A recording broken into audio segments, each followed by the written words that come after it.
Hello, I'm Bill Gates. And we are calling it iPhone. Attends, je veux causer de science avec les intellos.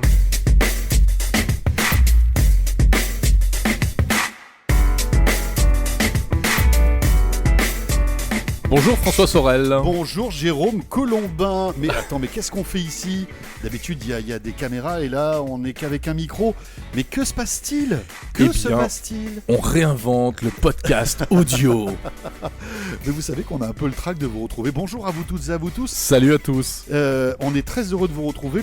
Eh bien, c'est un tout nouveau podcast qu'on va lancer avec Jérôme, On le lance aujourd'hui même. C'est le lancement officiel. C'est le lancement officiel et c'est non sans émotion, Jérôme. Ah là là, on se retrouve m'en parle pas. côte à côte, comme ça, tous les deux, avec un micro chacun, comme à la grande époque. Exactement, puisqu'on faisait déjà des podcasts. Alors tu sais, j'ai fouillé dans les archives, on a démarré en 2006, François, les podcasts. 2006, c'est vrai que t'es beaucoup mieux ordonné que moi, tu as toutes les archives. Tout est fiché. Tout est fiché, etc. 2006, et oui. Tu te souviens de Dialogue ? Mais bien sûr, et peut-être que certains d'entre vous, les plus vieux auditeurs, se souviennent de Dialogue en 2006 où on parlait déjà de nouvelles techno à l'époque. Exactement, après il y a eu le Talk iPhone. Il y a eu le Talk iPhone, après il y a eu la chaîne techno. Bien sûr, toutes les vidéos, etc. Voilà, et qui en 2013 est devenu 01net TV. Exactement. On va se retrouver avec Jérôme, tous les deux, sans artifice, sans caméra.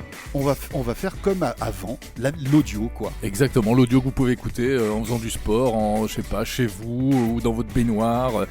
Voilà, mais on est quand même sur YouTube, on est également sur iTunes, alors surtout vite... abonnez-vous. Abonnez-vous. Malheureux que vous êtes. Mais abonnez-vous. Alors bon, peut-être que vous êtes déjà abonné sur la chaîne YouTube de 01net TV, donc ça c'est bien, ne touchez pas. Vous pouvez nous laisser vos petits commentaires, parce que vous êtes plutôt content de retrouver ce rendez-vous. Et l'idée nous est venue comment, Jérôme ? Parce que c'est vrai que, on avait envie de refaire ça, parce que la vidéo c'est sympa, mais se retrouver, il faut quand même rappeler à tous ceux qui nous écoutent et qui nous connaissent peut-être que par la vidéo, on est des hommes de radio au départ. Eh ben oui, exactement. On peut même se représenter pour tous les jeunes auditeurs qui arrivent. Oui. François Sorel, RMC, depuis de longues années. Exactement, RMC, voilà, vous pouvez m'écouter le week-end. Le matin, très tôt. C'est ça, d'ailleurs j'essaie de te réveiller, mais tu ne décroches jamais. C'est pas évident. Le samedi et le dimanche matin. Et puis il y a de quoi je et me puis mêle de quoi aussi. je me mêle, émission de très longue date. Ouf, arrête, 2000. Ouais. Ça fait 19 ans que De quoi je me mêle existe. Magnifique. Bon, alors je te bats. Oui, c'est vrai. Alors toi à France Info. À France Info, exactement. Voilà. Le monsieur techno de France Info depuis de nombreuses années. Ouais, et avec la chronique Nouveau Monde notamment, qui existe depuis 20 ans. Mon Dieu. Et puis même, j'avais commencé un peu. Mais t'avais pas commencé en 96 ? Si, mais j'avais fait d'autres chroniques, et puis voilà. Bon, enfin bref, voilà. Maintenant, vous connaissez notre pédigré, on vous a envoyé notre CV. Comme ça, vous savez à qui vous avez affaire. Et alors, pour cette première... Et comme on est en janvier, évidemment, pour cette première, eh bien, on a un morceau de choix. C'est le CES de Las Vegas. Oui, c'est quand même notre gros pèlerinage. Voilà, c'est ça. Exactement. C'est notre gros pèlerinage de l'année. Vous savez, on termine l'année, on commence l'année, là, le réveillon, et puis paf, après, on est dans un avion et direction Las Vegas. Encore une fois, on y était pour cette année 2019. Alors, restez avec nous et on vous emmène à Las Vegas. Allez, c'est parti.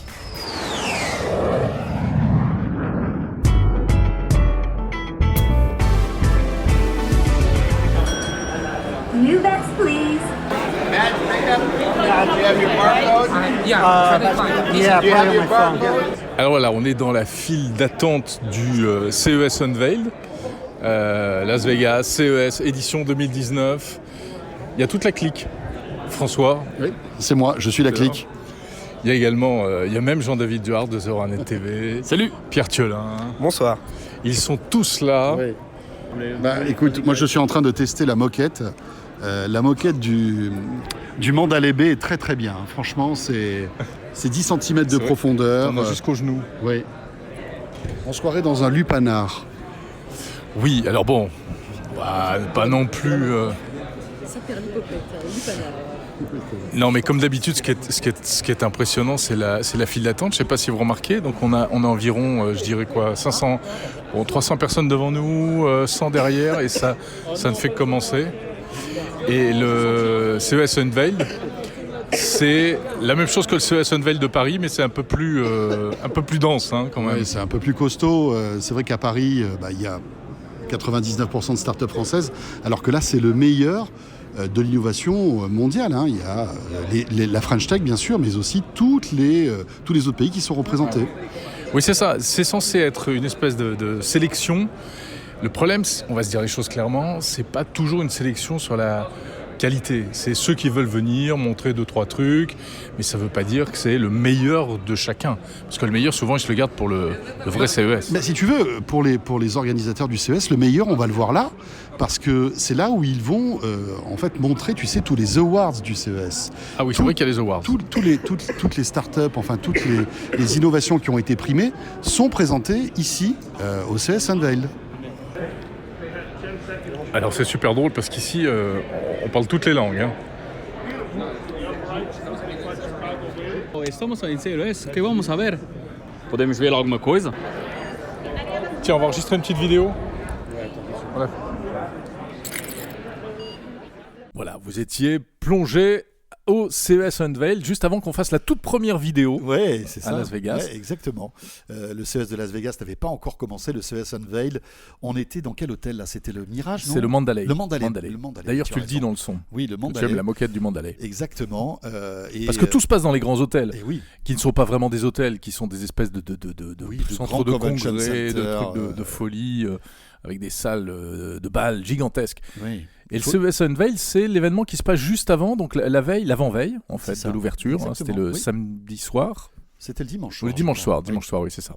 Dimanche soir, CES Unveil, lundi, les conférences de presse, mardi, ouverture du salon. Et c'est un apéritif, mais je sais pas ce que t'en penses, moi j'étais un peu déçu quand même. Je suis un peu déçu de ce CES Unveil. Peut-être déjà vous expliquer qu'est-ce que c'est, tu l'as dit, mais en gros, vous rentrez dans une immense salle et vous avez des dizaines et des dizaines de stands avec des bars tout autour, plein de buffets où les gens mangent. Oui, un c'est truc- pas très bon, hein, c'est- c'est américain, Non, c'est non, pas non. terrible, Alors là, terrible. franchement, là, on vous balance j'allais dire de la merde, mais non, on va pas exagérer quand même, mais c'est pas très très bon. Et puis les gens, donc, prennent une bière, mangent du fromage et se baladent dans ces allées pour découvrir, en fait, toutes les tendances Moi j'ai rien de ce mangé cette année, CES. j'ai pas eu le temps, il y avait trop de trucs à voir. Ouais, c'est rare d'ailleurs, parce Oui, qu'en c'est général, rare. tu me dis, bah, D'habitude- écoute, je m'en vais quelques 15 minutes et je sais que je te retrouve au buffet. Mais là, effectivement...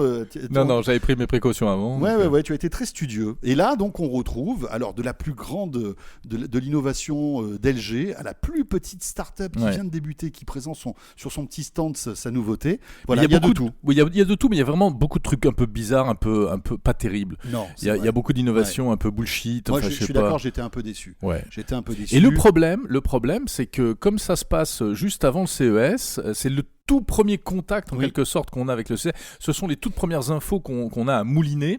Et alors on a les rédactions à Paris qui nous disent bon alors ça y est, ça démarre, tu m'envoies des reportages. Ouais, mais enfin tu vois ce que j'ai vu pour l'instant, c'est pas terrible. Ouais, j'ai vu une enceinte avec un écran courbé si tu veux dessus.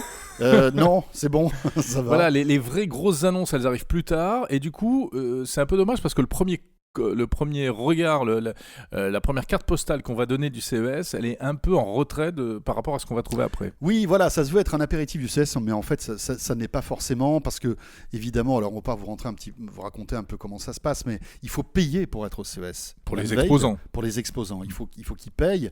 Donc, c'est à celui qui va avoir pas mal d'argent qui va débourser. Donc, mais c'est moins cher que sur le vrai CES. Bien sûr, c'est c'est ça. moins cher parce que ça dure que quelques heures. Et voilà. Beaucoup de Français, malgré tout. Hein, la French Tech était bien représentée. Mais alors après, vous avez tout. Vous avez des trucs bizarres. Vous avez des haltères connectés. Vous avez des machines à bière connectées. Enfin, ça fait un peu foire de Paris. Ça fait un peu le concours Lépine. Ça fait un peu le concours on en parlait Lépine des d'ailleurs quand on était au inventeurs. CES, on se baladait tous les deux. On se disait, mais ça fait vraiment concours Lépine. Ouais. Bon, il faut y aller parce que ça fait partie un peu du folklore du CES. Ça donne un peu l'ambiance, ça donne le là, mais c'est pas le plus intéressant. On va dire. Non, c'est pas le plus intéressant, effectivement. Alors le plus intéressant, ça démarre donc le lundi avec les grandes conférences de presse et puis surtout le mardi avec l'ouverture du salon. Coup d'envoi du salon qui dure 4 jours, hein, mardi, mercredi, jeudi, vendredi. 4 jours qui pour nous, alors on vous raconte un petit peu le truc, c'est que c'est 4 jours de stress.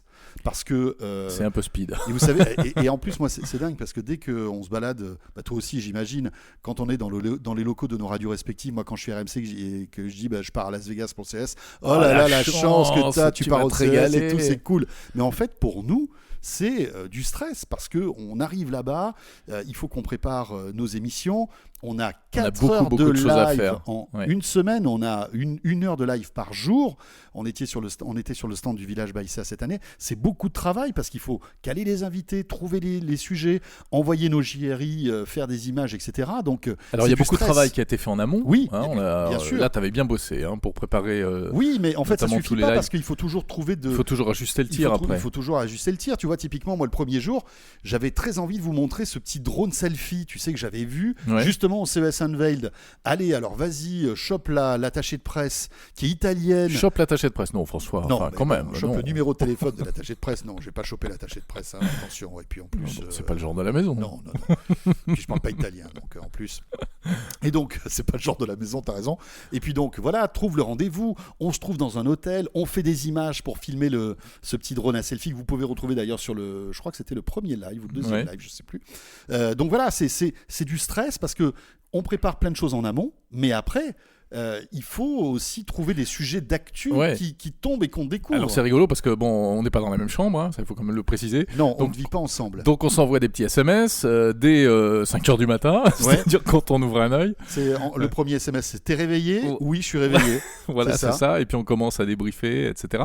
Et puis après on se retrouve sur le stand, sur le plateau pour vraiment affiner le tir.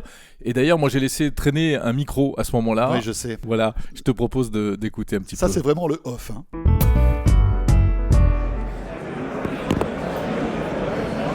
Donc ce qu'on fait, on fait le sommaire. On démarre le sommaire direct. Oui. À blanc. Bon, d'abord on dit on est à Las Vegas, tout ça, machin. Voilà, parce qu'il a des images, regardez, c'est super. Ah oui, d'accord. Je ne connais pas. Générique. On présente les invités, on les tease. Enfin, très vite, on aura un tel, sans décliner tout leur pédigré. Exactement. Mais d'abord, l'actu, c'est de la télé, cette année encore. Et avec la télé enroulable LG. La télé enroulable LG, truc, machin. David Noguera est allé vous fait découvrir ça de plus près. Poète, merci. Bon ben voilà, et puis quand je vous parlais juste avant du stress, il y a le stress aussi des contraintes techniques, et on le voit, on est à 10 000 km de Paris, pour faire des lives aujourd'hui en vidéo de bonne qualité, il faut une bonne connexion internet, il faut que tout le matos marche, on est en direct sur 01net TV à chaque jour, donc voilà, donc c'est du stress, et vous voyez, on peut avoir des problèmes de dernière minute qui arrivent. Exactement, et d'ailleurs on a connu ça. Ouais. Alors cela dit, on s'en sort plutôt pas mal, et puis il y a après l'effort ou avant l'effort le réconfort. Oui, le réconfort. Alors quand même, il faut vous parler d'un truc qui est typique de Las Vegas, des États-Unis en général, mais c'est les buffets pour le breakfast. Ça, c'est quand même un gros dossier, ça. C'est un gros dossier, c'est un carnage, les amis. Quelle honte. On a vraiment honte, mais on a dit qu'on allait tout raconter. Alors parle bien dans le micro, tu vois, parce que t'es pas habitué à la radio. Mais... On a dit qu'on allait tout raconter, mais c'est vrai que les buffets, c'est un truc de dingue. Ouais. Cette année, on logeait au Flamingo. Très bel hôtel, sympathique d'ailleurs. Mais surtout très bien situé. C'est ça qui est important. Stratégiquement bien situé. Voilà, si un jour vous allez couvrir le CES de Las Vegas, allez là-bas. Priorité, là-bas ou ailleurs, il y en a d'autres. Le link qui est pas mal. Ce qui est important, c'est d'être au cœur du truc, pas être à 12 km, parce que la circulation devient très compliquée au CES. Et l'idéal, c'est de tout faire à pied. Et voilà, donc ça, on pouvait tout faire à pied. Ouais. Et donc, le matin, quand on se lève, avec Jérôme, on s'envoie des petits messages et on se retrouve donc au buffet des hôtels de Las Vegas. Et là, autant vous dire que c'est pas un poème, les amis. Vous arrivez dans un truc... alors, vous donnez votre carte bleue. En général, on vous ponctionne $30, c'est ça. C'est pas donné quand même. Et là, vous attendez quand vous place et tout, et vous rentrez dans une immense salle. Vous vous installez. Et là, Jérôme, je te laisse après expliquer, puisque tu es quand même un professionnel. Alors, c'est pas vrai. D'abord, tu vas me faire passer pour ce que je ne suis pas, parce que les buffets, moi, j'ai levé le pied, j'en ai fait 2 sur la semaine. C'est bien. Ouais, exactement. En revanche, tu as mangé pas mal de pizza. Oui, oui, parce que les pizzas le soir dans la chambre quand t'as du boulot, c'est finalement assez pratique. Ouais. Mais le buffet, voilà, c'est un buffet, c'est monstrueux. Mais c'est-à-dire que tu as tout, tu as du sucré, du salé, tu as des croissants, des choses comme ça, des œufs, du bacon, voilà. Exactement, au sushi. Vous compreniez bien. Alors moi, j'ai bien aimé les mac and cheese cette année. Oui, je me suis fait une petite année mac and cheese, c'est vrai. C'est vrai. Jérôme a adoré ces pâtes, vous savez, avec du fromage gluant là, c'est terrible.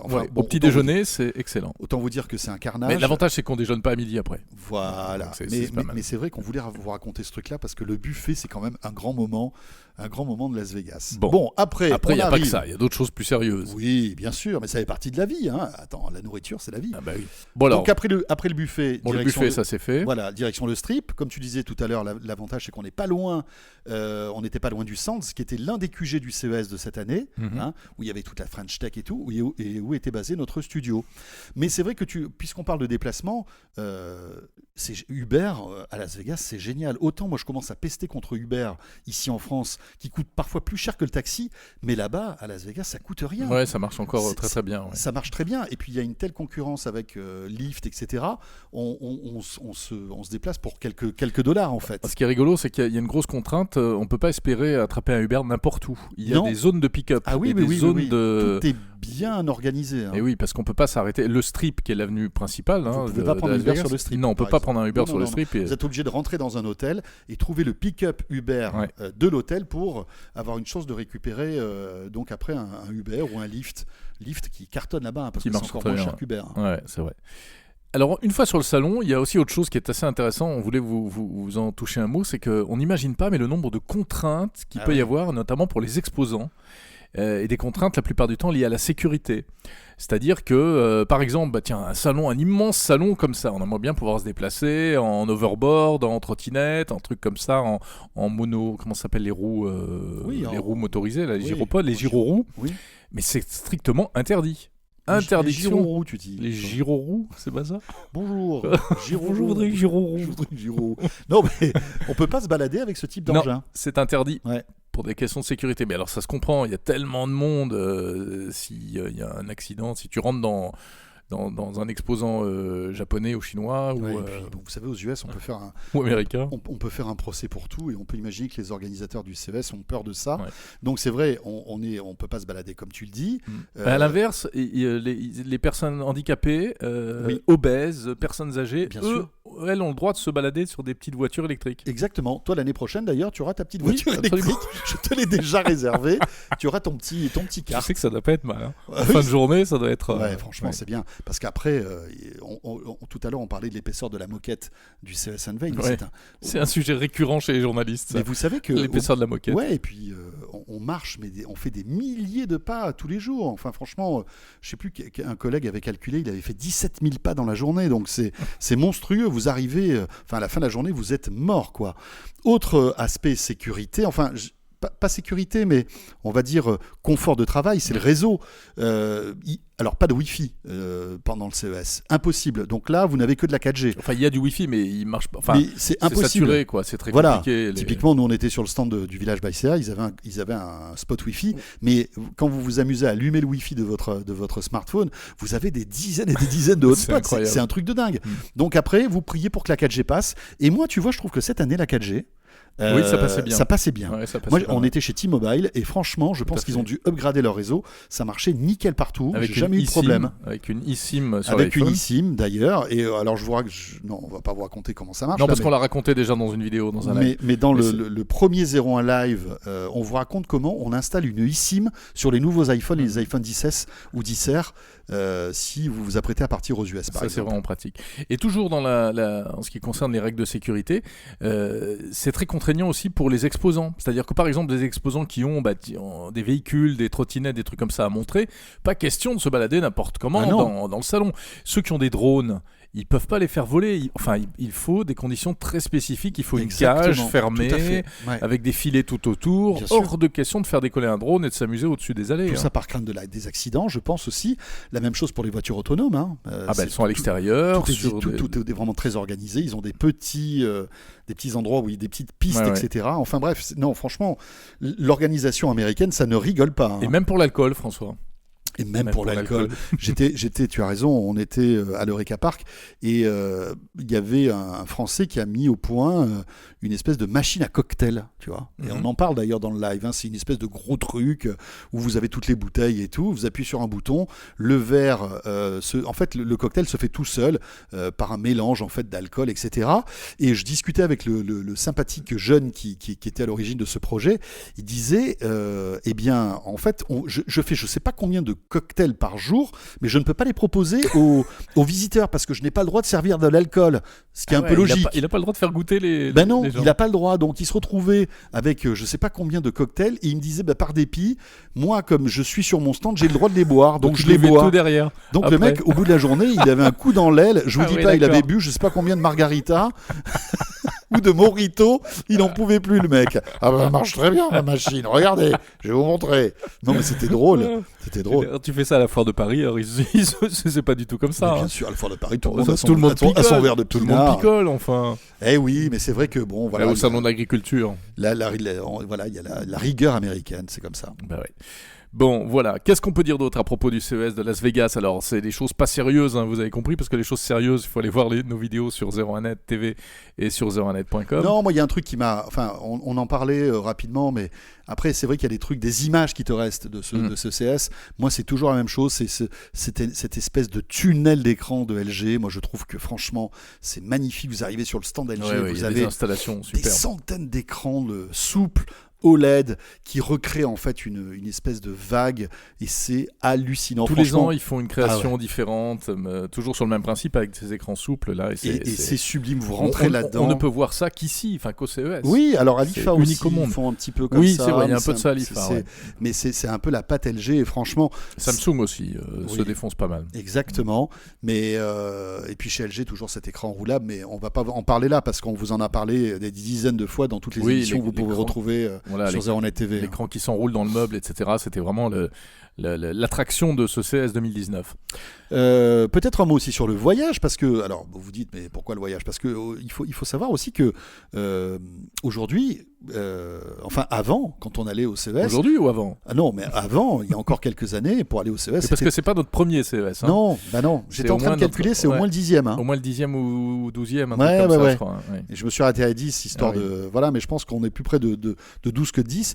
Avant, il fallait prendre plusieurs avions pour aller au CES. Hein, on était obligé de faire un stop aux US et après de prendre un autre vol pour aller à Las Vegas. Et là, depuis 2 ans, Air France a eu la bonne idée, avec Delta, de faire des vols directs. Et franchement, ça nous change la vie. Ça, c'est sympa parce qu'en plus, vous vous retrouvez dans des avions où vous avez que des ou journalistes ou alors des exposants, exposants, des startups, beaucoup de etc. Français. Il y a une bonne ambiance, c'est très sympa. Franchement, voilà, le CES commence à Roissy en fait quand on va pour décoller, ça c'est cool. Ouais, c'est vrai.